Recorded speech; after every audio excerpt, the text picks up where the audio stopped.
एकदम आहिस्ता चले, एकदम आहिस्ता आहिस्ता।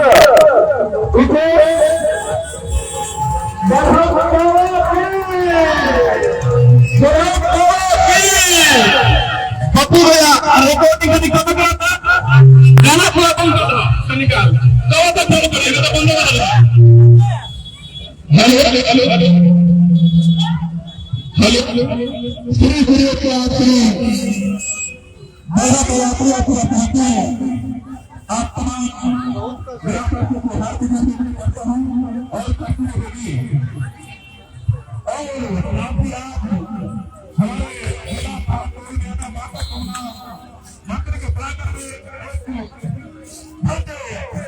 आपको यहाँ करने चाहिए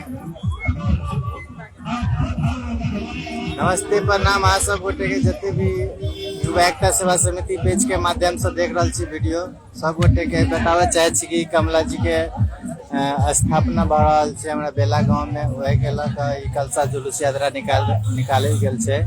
अब देख रहल छी बहुत ही धूमधाम से बड़ी जोर शोर से निकालल गेल रहल छै।